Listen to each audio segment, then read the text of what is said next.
Hi, you're watching part of a series on creating more accessible Word documents.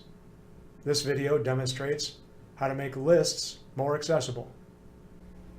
My example document has a list of items under course objectives. Does Word recognize these as a list? Let's find out. I can simply highlight the items in the list, and on the Home tab, I look at these two icons. This is for the bulleted list.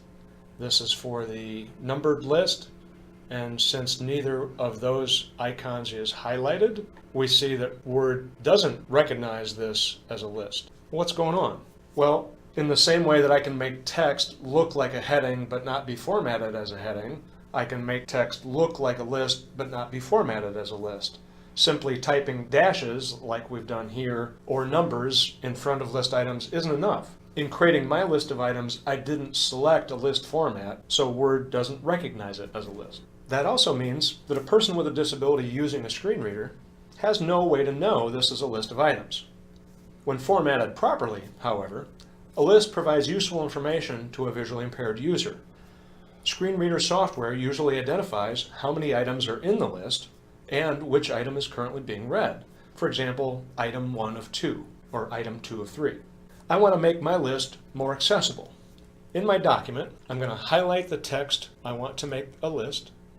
Then I select the bulleted list item icon from the Home tab. And if I want to change from dashes to round bullets, I can do that as well. As a reminder, use a bulleted list when the order of the items doesn't matter, and use a numbered list when the order is important. There may be times when I want to have some more space between list items.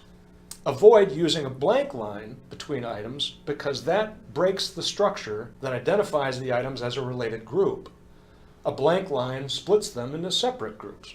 To add space between lines in a list, I have two choices. One way adds space between all the lines. The other way only adds space between list items. Let me show you what I mean and show you how each of those looks.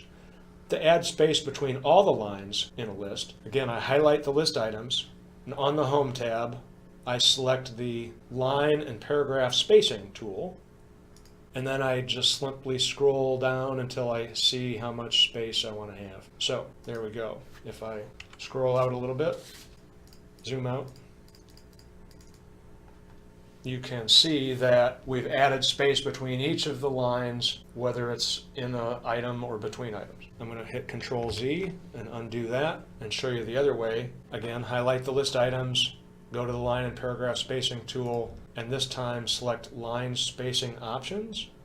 The first thing I want to do is uncheck this checkbox that says don't add space between paragraphs of the same style, because that is exactly what we want to do. Then increase space after, and I'm just going to select 18 point to make it really clear.